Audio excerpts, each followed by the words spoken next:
ಹರೇ ರಾಮ. ಕರುಣ ರಸದ ಕೋಡಿ ಬರಿವ ಕಟಾಕ್ಷದ ಪರತತ್ವ ವರುಪುವ ಆಲಾಪದ ವರ ಪುಣ್ಯಮಯ ಶರೀರದ ನಿರಾಭಾರಿ ಗುರುವಿರಲಿ ಎನ್ನ ಮಾನಸದಿ, ಗುರುವಿರಲಿ ಎಮ್ಮ ಮಾನಸದಿ.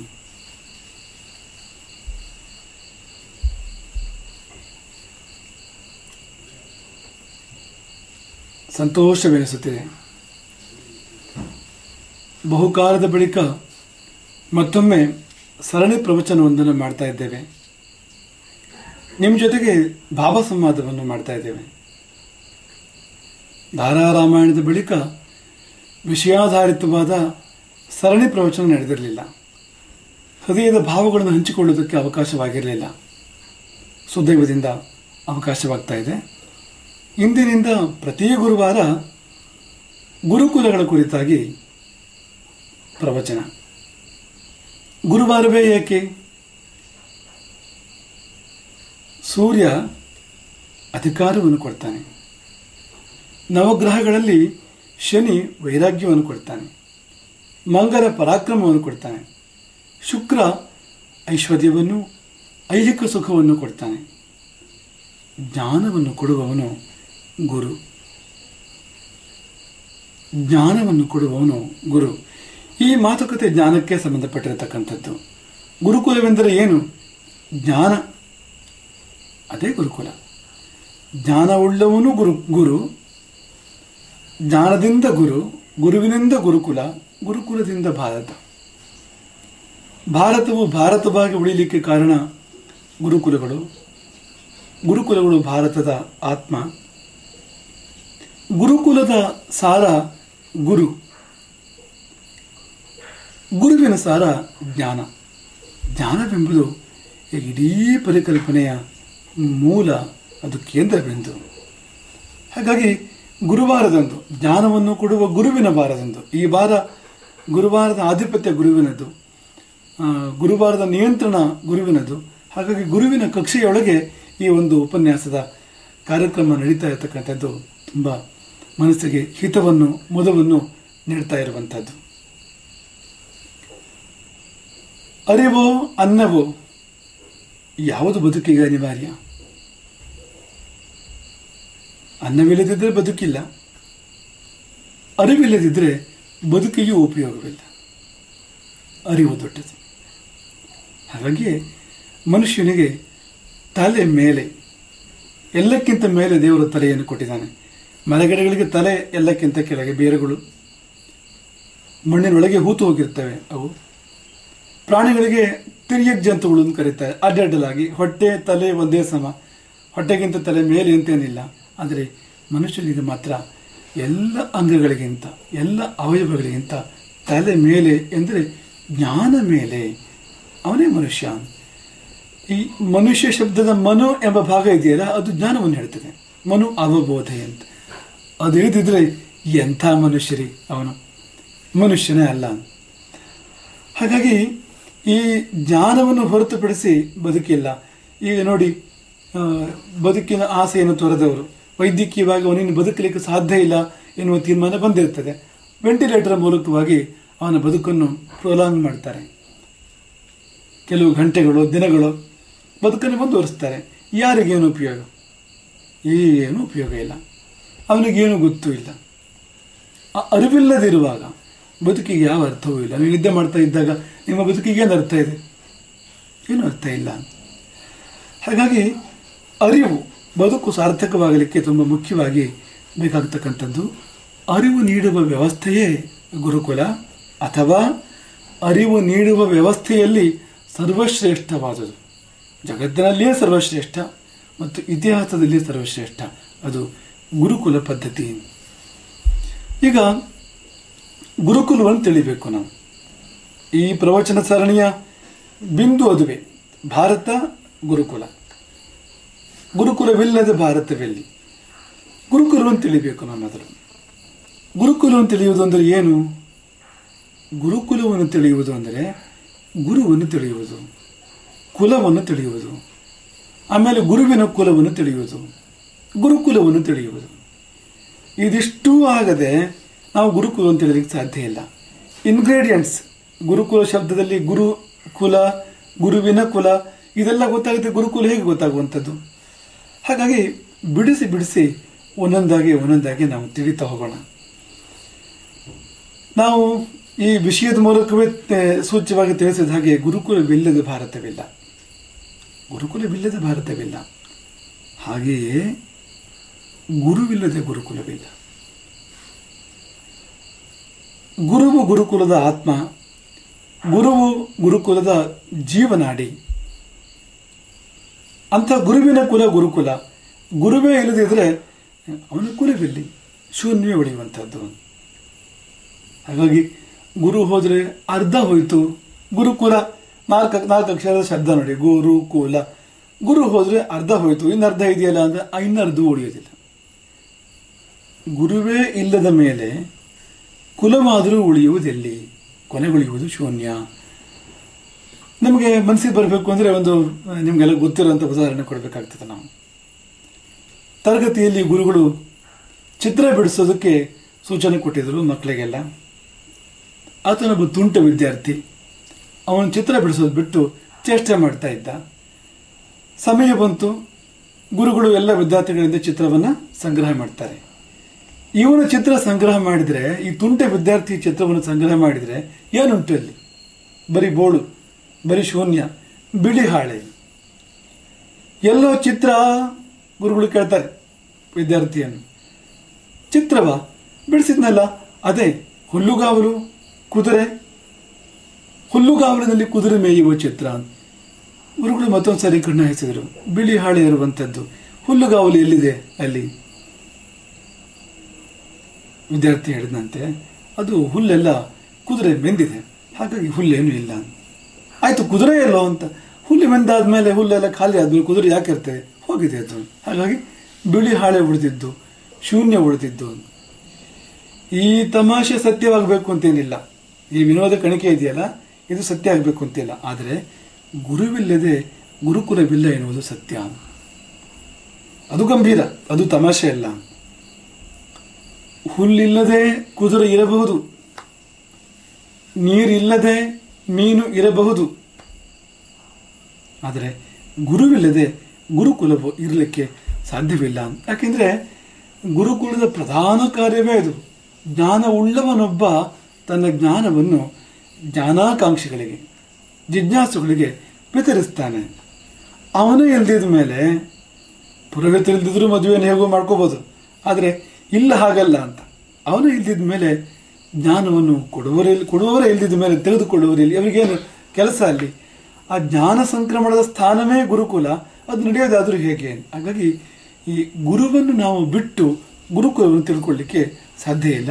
ಮೊಟ್ಟ ಮೊದಲು ನಾವು ಗುರುವನ್ನು ಅರ್ಥ ಮಾಡಿಕೊಂಡು ಗುರುಕುಲದ ಕಡೆಗೆ ಹೋಗೋಣ. ಗುರು ಅಂದರೆ ಏನು? 2 ಅಕ್ಷರದ ಶಬ್ದ. ಗುರು ಅಂದರೆ ಏನು? ಒಂದು ಒತ್ತಕ್ಷರವೂ ಇಲ್ಲ, ಮಹಾಪ್ರಾಣವೂ ಇಲ್ಲ, ಉಚ್ಚಾರಣೆ ಮಾಡಲಿಕ್ಕೂ ಬಹಳ ಸುಲಭವಾಗಿದೆ. ಗುರು.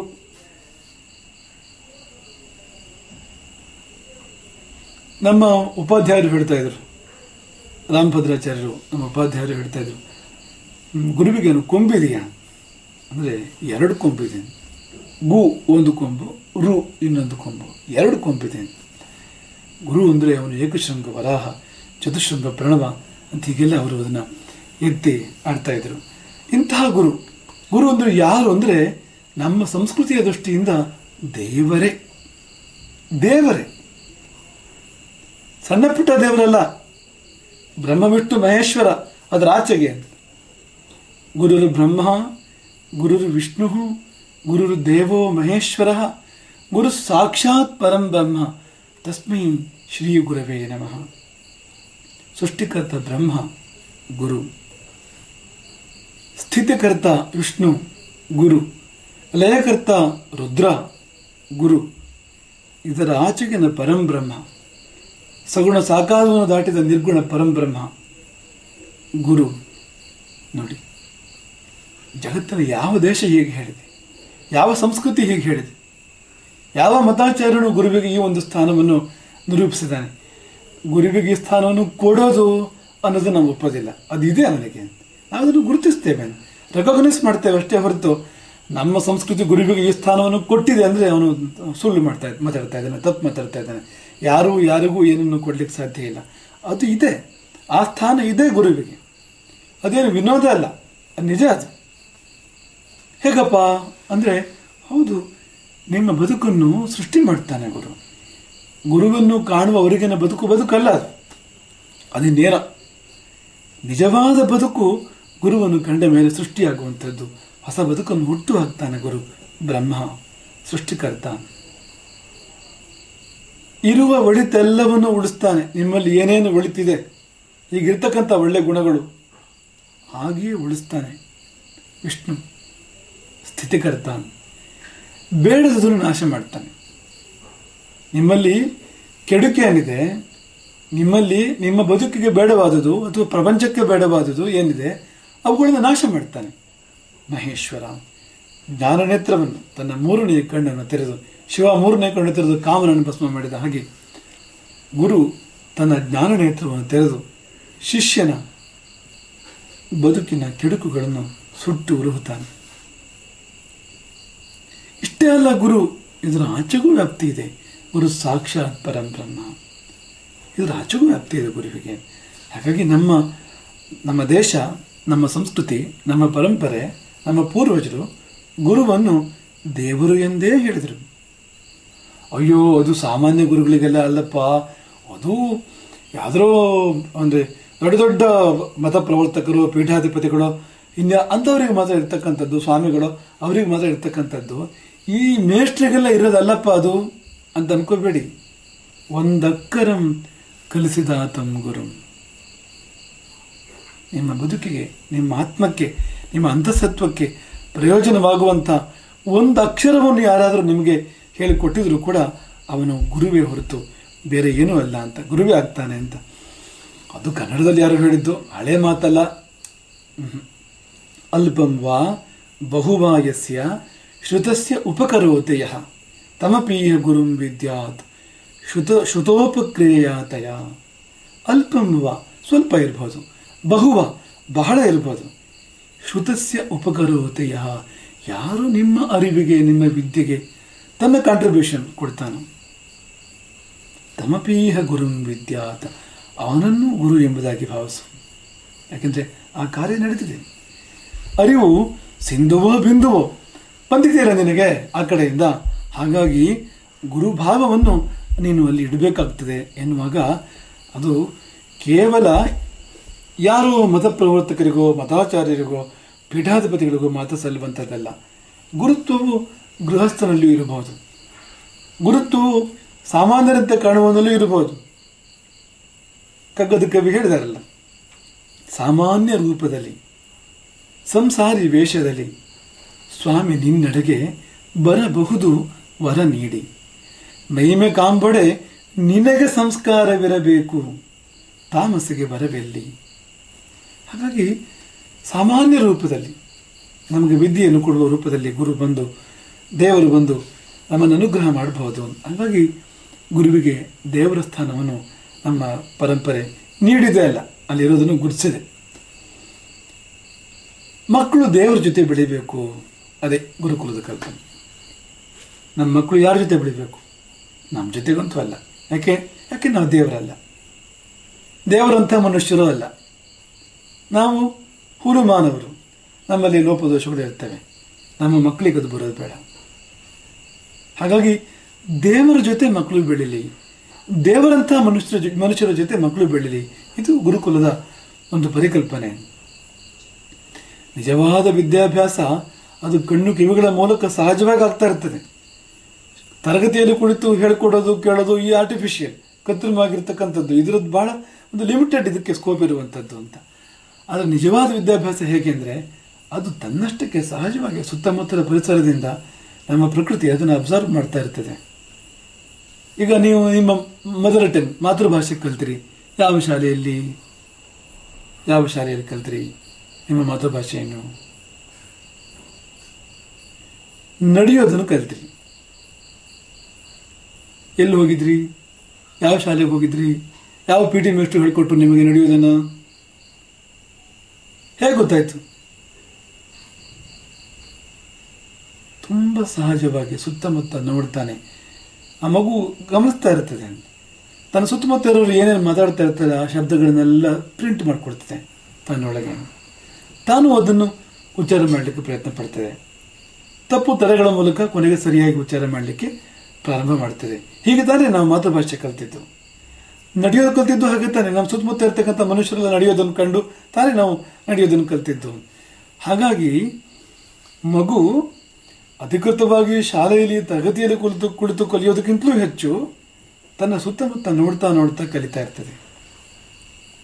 ಹಾಗಾಗಿ ಬಹಳ ಅಪಾಯಕಾರಿ. ಆ ಸಮಯದಲ್ಲಿ ಅನಾದರ್ಶವಾದವರು, ಆದರ್ಶವಲ್ಲದೆ ಇರ್ತಕ್ಕಂಥವ್ರು, ಅವ್ರ ಜೊತೆ ಮಕ್ಕಳನ್ನು ಬಿಡೋದು ಅಪಾಯಕಾರಿ. ಆ ಕೆಟ್ಟದನ್ನು ಕಲಿತು ಬಿಡ್ತದೆ ಮಗು. ಒಳ್ಳೆಯವರ ಜೊತೆಗೆ ಬಿಡು ಮಗುವನ್ನು, ನಿನ್ನ ಜೊತೆಗೂ ಬೇಡ, ಒಳ್ಳೆಯವರ ಜೊತೆ ಬಿಡು, ದೇವರ ಜೊತೆ, ದೇವರಂಥವ್ರ ಜೊತೆ, ಅಂಥ ವಾತಾವರಣದಲ್ಲಿ ಬಿಡು. ಮಗು ನಿನ್ನನ್ನು ನೋಡಿಯಲ್ಲ, ಆ ಗುರುವನ್ನು ನೋಡಿ ಕಲಿಯಲಿ. ಗುರುವನ್ನು ನೋಡಿ ಬದುಕು ಹೇಗಿರಬೇಕು, ಹೇಗೆ ಮಲಗಬೇಕು, ಹೇಗೆ ಹೇಳಬೇಕು, ಯಾವಾಗ ಏನು ಮಾಡಬೇಕು, ಮಾಡಬಾರ್ದು, ಏನನ್ನು ಚಿಂತಿಸಬೇಕು, ಹೇಗೆ ಮಾತಾಡಬೇಕು, ಆದರ್ಶದಲ್ಲಿ ಆದರ್ಶವಾದ ವ್ಯಕ್ತಿತ್ವದ ಜೊತೆಗಿದ್ದು ಮಗು ಕಲಿತರೆ ಎಷ್ಟು ಚೆನ್ನ ನೋಡಿ. ಹಾಗಾಗಿ ಅಂಥವರು ಗುರುವಾಗಬೇಕು, ಅಂಥವ್ರ ಜೊತೆ ಮಕ್ಕಳು ಬೆಳಿಬೇಕು. ಅಂಥವರು ಎಂಥವರು? ದೇವರಂಥವರು, ಕಾಣದ ದೇವರ ಕಾಣುವ ರೂಪ. ಇನ್ನೊಮ್ಮೆ, ಕಾಣದ ದೇವರ ಕಾಣುವ ರೂಪವಾಗಿರ್ತಕ್ಕಂಥವರು, ಎಷ್ಟೋ ಅಷ್ಟು ಅಂಥ ಒಳ್ಳೆಯ ಅಂಶಗಳನ್ನು ತನ್ನೊಳಗೆ ಇಟ್ಕೊಂಡಿರ್ತಕ್ಕಂಥವ್ರು, ಅಂಥವ್ರ ಜೊತೆಗೆ ಮಗು ಬೆಳಿಬೇಕು. ಇವತ್ತು ನಮ್ಮ ಶಾಲಾ ಪದ್ಧತಿಯೂ ಹಾಗಿಲ್ಲ, ಶಿಕ್ಷಕರು ಹಾಗಿಲ್ಲ. ಶಿಕ್ಷಕರಿಗೆ ಇಂಥ ಆದರ್ಶಗಳನ್ನು ಬೆಳೆಸ್ಕೋಬೇಕು ಅಂತ ನಮ್ಗೆ ವ್ಯವಸ್ಥೆ ಹೇಳ್ತಾ ಇಲ್ಲ. ಬರೀ ಒಂದಷ್ಟು ಕ್ವಾಲಿಫಿಕೇಶನ್ ಸಂಪಾದನೆ ಮಾಡ್ಕೊಂಬ, ಸರ್ಟಿಫಿಕೇಟ್ಸ್ ಕೆಲವು ಬೇಕು, ಇಂಟರ್ವ್ಯೂ ಪಾಸ್ ಆಗು. ಇಂಟರ್ವ್ಯೂದಲ್ಲಿ ಇಂಥದ್ದೆಲ್ಲ ಏನಿಲ್ಲ ಅಲ್ಲಿ. ಮತ್ತೇನಿದೆ ಅಂದರೆ ಅದೇ ಒಂದಷ್ಟು ಗಿಳಿಪಾಠವನ್ನು ಹೇಳುವಂಥದ್ದು, ಕಲಿತ ಗಿಳಿಪಾಠವನ್ನು ಹೇಳ್ತಕ್ಕಂಥದ್ದು, ಇಷ್ಟರಿಂದಲೇ ಬರ್ತಕ್ಕಂಥದ್ದು. ಈ ಗುರುವಿನ ಕಲ್ಪನೆ ಬದಲಾಯ್ತಲ್ಲ, ಗುರು ಹೇಗಿರಬೇಕು ಅನ್ನೋದು ವ್ಯತ್ಯಾಸ ಆಗ್ಬಿಡ್ತಲ್ಲ, ಅಲ್ಲಿಂದ ಎಲ್ಲ ಹಾಳಾಗಿತ್ತು. ಸಮಾಜದಲ್ಲಿ ಗುರು ಚೆನ್ನಾಗಿದ್ದರೆ, ಆ ಗುರುವಿನ ಜೊತೆ ಮಕ್ಕಳು ಬೆಳೀತಾ ಇದ್ದರೆ ಆ ಸಮಾಜ ಹಾಳಾಗಲಿಕ್ಕೆ ಸಾಧ್ಯವೇ ಇಲ್ಲ, ಎಷ್ಟು ಮಾತ್ರಕ್ಕೂ ಸಾಧ್ಯ ಇಲ್ಲ. ಹಾಂ, ಗುರು ಅಂದರೆ, ದೇವರು ಅಂದರೆ ಹಾಗಾದರೆ ಅದು ನಮಗೆ ಸಂಬಂಧಪಟ್ಟಿದ್ದಲ್ಲ, ಈ ಪ್ರಪಂಚದಲ್ಲ, ಅದು ಯಾವುದೋ ಬೇರೆ ಪ್ರಪಂಚದ್ದದು. ನಮಗೂ ಅದಕ್ಕೂ ಏನು ಸಂಬಂಧ ಇಲ್ಲ ಅಂದ್ಕೋಬೇಡಿ. ಗುರು ದೇವರು ಮಾತ್ರ ಅಲ್ಲ, ಮಾನವನೂ ಹೌದು. ದೇವ ಮಾನವ ಈ ಶಬ್ದ ಅಲ್ಲಿಗೆ ಹೊಂದುವಂಥದ್ದು. ದೇವ ಮಾನವ, ದೇವರು ಹೌದು, ಮನುಷ್ಯನೂ ಹೌದು. ಕೇವಲ ದೇವರಾದರೆ ನಮಗೂ ಅದಕ್ಕೂ ಏನು ಸಂಬಂಧ? ನಮ್ಮ ಕಣ್ಣು ಕಾಣೋದಿಲ್ಲ, ನಮ್ಮ ಕಿವಿಗೆ ಕೇಳಿಸೋದಿಲ್ಲ, ನಮ್ಮ ಮೂಗಿಗೆ ಪರಿಮಳ ಬರೋದಿಲ್ಲ, ದೇವರು ನಮಗೆ ಇಲ್ಲಿ ಸಂಪರ್ಕಕ್ಕೆ ಸಿಕ್ಕೋದಿಲ್ಲ. ಕೇವಲ ದೇವರಾಗಿಬಿಟ್ರೆ, ಈ ಪ್ರಪಂಚಕ್ಕೆ ಬರದೇ ಇದ್ದರೆ ನಮಗೆ ಒಳಿತನ್ನು ಕೊಡುವುದು, ಜ್ಞಾನವನ್ನು ಕೊಡುವುದಾದರೂ ಹೇಗೆ? ಕೇವಲ ಮನುಷ್ಯನೇ ಆದರೆ ಹೆಚ್ಚೇನು ಕೊಡ್ತಾನೆ ಅವನು? ಅಷ್ಟೇ ತಾನೇ ಕೊಡೋದು. ನಾವು ನಮ್ಮ ಜೊತೆಗಿರ್ತಕ್ಕಂಥವ್ರು ಎಷ್ಟು ಅಷ್ಟೇ ಆದರೆ ಅವನೇನು ಹೆಚ್ಚು ಅಲ್ತಾ ಇದ್ದರೆ ಎಂತಾನೆ ಕೊಡೋದು ಅವನು? ಎರಡೂ ಆಗಬೇಕು. ದೇವತ್ವವೂ ಇರಬೇಕು, ಮನುಷ್ಯತ್ವವೂ ಇರಬೇಕು. ಎರಡೂ ಬೆರೆತರೆ ಗುರುತ್ವ ಸಿದ್ಧಿ, ಎರಡೂ ಬೆರೆತರೆ ಗುರುತ್ವ ಸಿದ್ಧಿ. ದ್ವಿಜ ಅಂತ ಹೇಳ್ತಾರೆ, ಪಕ್ಷಿಗೆ ದ್ವಿಜ ಅಂತ ಹೇಳ್ತಾರೆ. ಪಕ್ಷಿ ಆಕಾಶದಲ್ಲೂ ಹಾರತ್ತೆ, ಭೂಮಿ ಮೇಲೂ ಬಂದು ಕೂತ್ಕೊಳ್ಳುತ್ತೆ. ಹಾಗೆ ಗುರುವಾದವನು ಪರಮವ್ಯೋಮದಲ್ಲಿ ಹಾರಾಡುವಂತೆ ಇರಬೇಕು, ಸಾಧನೆಯಲ್ಲಿ ಅವನು ನಿರಂತರ ಆಕಾಶದಲ್ಲಿ ಹಾರಾಡುವಂತೆ ಇರಬೇಕು. ಈ ಭೂಮಿಗೂ ಬರಬೇಕು. ಭೂಮಿ ಆಚೆ ಇದು, ಎರಡೂ ಪಲ್ಲವನಾಗಿರಬೇಕು. ಅಂಥವನು ಗುರುವಾಗ್ತಾನೆ ಎನ್ನುವಾಗ ಎರಡೂ ಸೇರಿತ್ತು, ಭೂಮಿ ದಿವ್ಯಗಳು ಎರಡೂ ಸೇರಿತ್ತು ಅವನಲ್ಲಿ. ನಮಗೆ ಇಲ್ಲಿ ಮತ್ತೆ ಕಗ್ಗದ ಕವಿ ನೆನಪಾಗ್ತಾರೆ. ಕಾರಿರುಳು ಆಗಸದಿ ತಾರೆ ನೂರಿದ್ದೇನು, ದಾರಿಗನ ಕಣ್ಣಿಗೆ ಬೇಕು ಒಂದು ಮನೆ ಬೆಳಕು.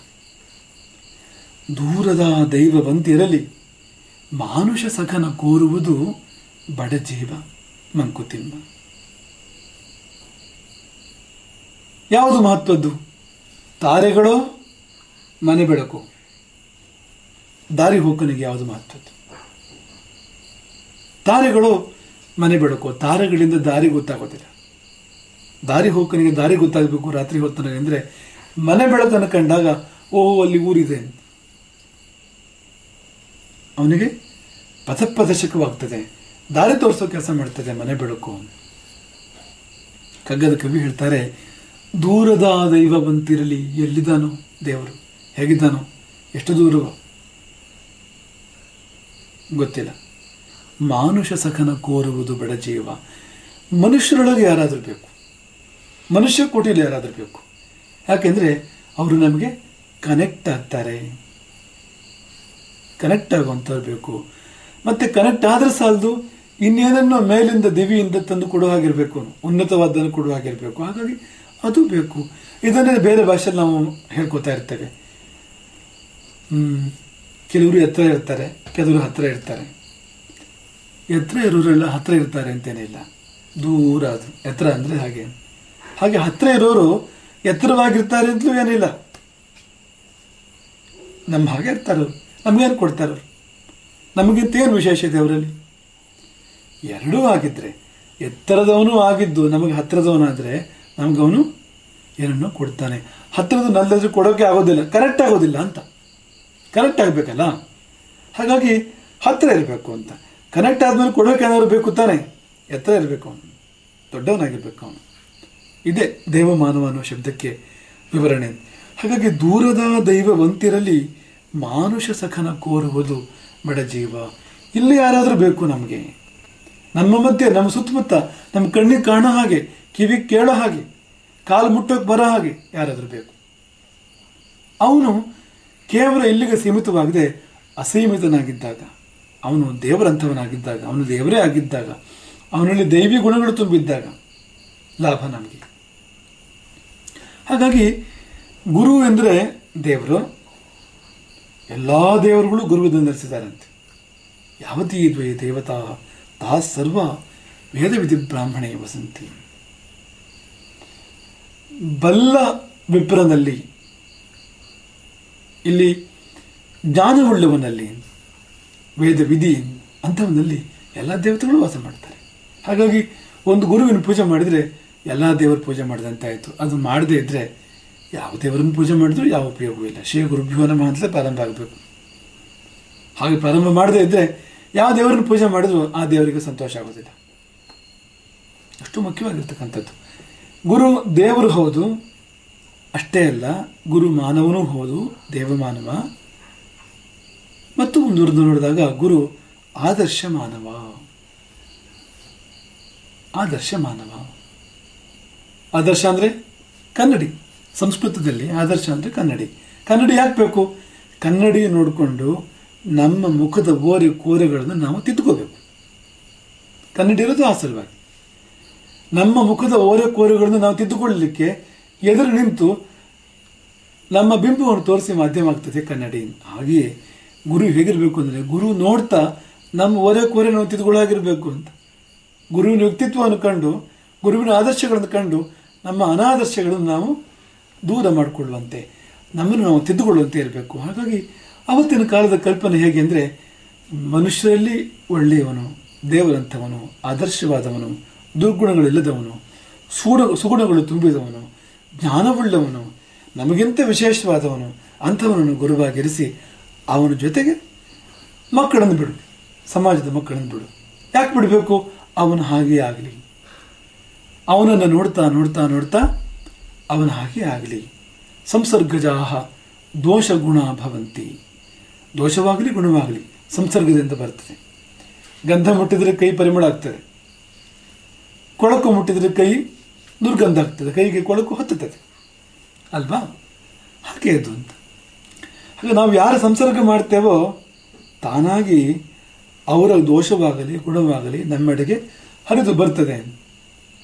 ಇದು ಸಹಜ. ಇದು ಒಂದು ಭ್ರಮರಕೀಟ ನ್ಯಾಯ ಅಂತ ಒಂದು ನ್ಯಾಯವಿದೆ ಸಂಸ್ಕೃತದಲ್ಲಿ. ಸಂಸ್ಕೃತದಲ್ಲಿ ಕೆಲವಾರು ನ್ಯಾಯಗಳಿದ್ದಾವೆ. ಅವು ಒಂದು ವಿಷಯ ಅರ್ಥ ಮಾಡಿಸೋದಕ್ಕೆ ನಮ್ಗೆ ಸಹಾಯ ಮಾಡ್ತಕ್ಕಂಥವು ನ್ಯಾಯ ಅಂದರೆ ಅದು. ಈ ಭ್ರಮರಕೀಟ ನ್ಯಾಯ ಅಂದರೆ ಏನು? ಒಂದು ಜಾತಿಯ ಅದು ಭ್ರಮರ, ಅದು ಕಣಜಗದ ಹುಳು ಅಂತ ಹೇಳ್ತಾರೆ. ಈ ಹುಳು ಏನು ಮಾಡ್ತದಂತೆ ಆ ನ್ಯಾಯದ ಪ್ರಕಾರ?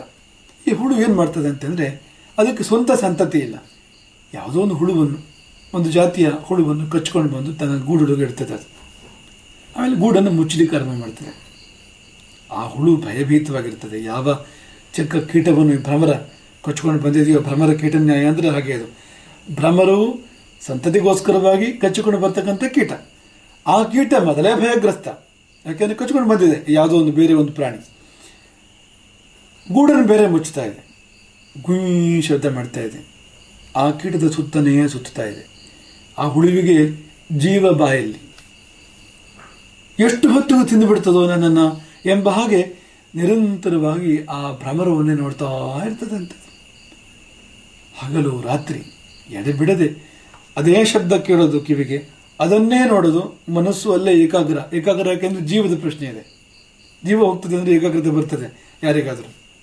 ಪರಿಣಾಮ ಏನು ಅಂದರೆ ಕ್ರಮೇಣ ಈ ಕೀಟವು ಭ್ರಮರವೇ ಆಗಿಬಿಡ್ತದೆ. ಇದೇ ಭ್ರಮರ ಕೀಟ ನ್ಯಾಯ.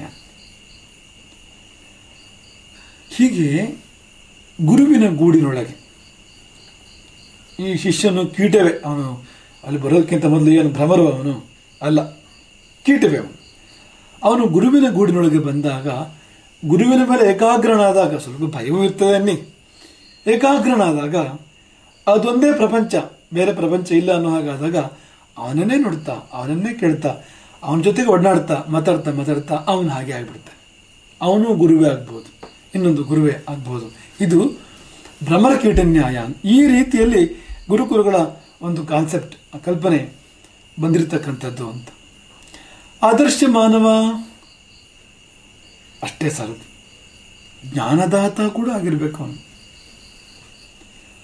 ಆದರ್ಶ ಮಾನವ ಎಲ್ಲಿವರೆಗೆ ಉಪಯೋಗ ಅಂದರೆ ಅವನನ್ನು ನೋಡ್ತಾ ಕೇಳ್ತಾ ಕಲಿತಾನಲ್ಲ, ಅಷ್ಟರ ಮಟ್ಟಿಗೆ ಅದು ಉಪಯೋಗ. ಅದು ಜ್ಞಾನದಾತ ಅಂದರೆ ಏನು ಅಂದರೆ ತನ್ನೊಳಗಿನ ಜ್ಞಾನ ಭಂಡಾರವನ್ನು ತನ್ನ ಶಿಷ್ಯನಲ್ಲಿ ನಿಹಿತವಾಗಿಸಲಿಕ್ಕೆ ಅವನಿಗೆ ಆ ಕಲೆ ಗೊತ್ತಿರಬೇಕು ಅಂತ, ಅವನೇ ಜ್ಞಾನದಾತ.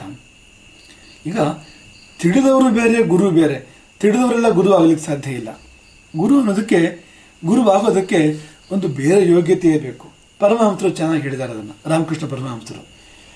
ಸಮುದ್ರದ ಮೇಲೆ ಅಥವಾ ಗಂಗಾ ನದಿಯಲ್ಲಿ ಒಂದು ಎಲೆ ತೇಲ್ತಾ ಇರ್ತದೆ, ನಾವೆಯೂ ತೇಲ್ತಾ ಇರ್ತದೆ. ಎರಡು ಒಂದೇನಾ ಯೋಗ್ಯತೆಯಲ್ಲಿ? ಅಲ್ಲ.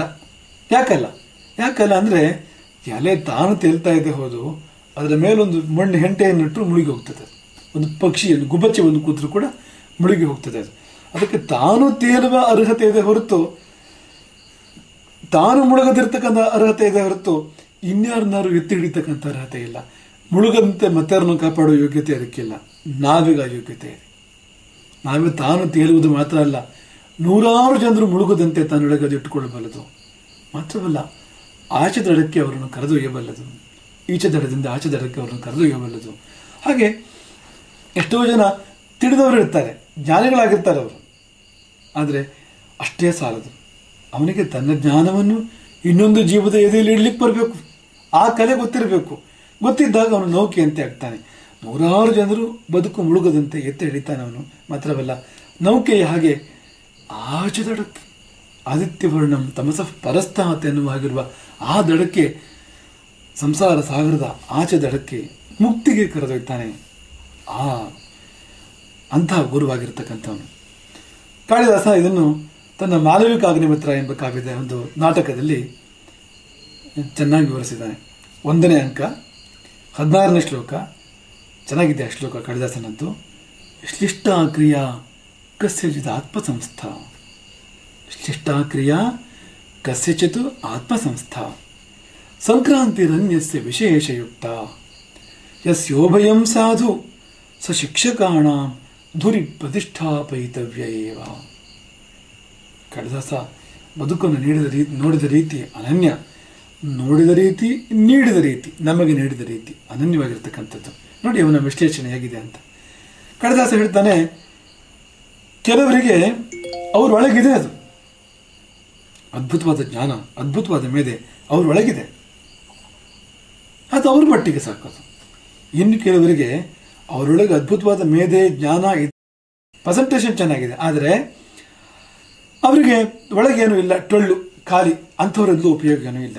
ಎರಡೂ ಆದರೆ ಅಂಥವನು ಶಿಕ್ಷಕಾಣ ಧುರಿಪ್ರತಿಷ್ಠಾಪಯಿತವ್ಯ ಇವ, ಅಂಥವನನ್ನು ಶಿಕ್ಷಕರ ಅಗ್ರಸ್ಥಾನದಲ್ಲಿ ಅಗ್ರೇಸರನಾಗಿ ಅವನನ್ನು ನೆಲೆಗೊಳಿಸಿ ಪ್ರತಿಷ್ಠಾಪಿಸಿ ಎಂಬುದಾಗಿ ಅನುಭವಿ ಕವಿಕುಲ ಗುರು, ಅವನು ಗುರುವೇ, ಕಾಳಿದಾಸ ಕವಿಕುಲ ಗುರು ಅಂತ ಕರೆಯುತ್ತಾರೆ, ಅವನು ವಿವರಿಸ್ತಾನೆ. ಹೀಗೆ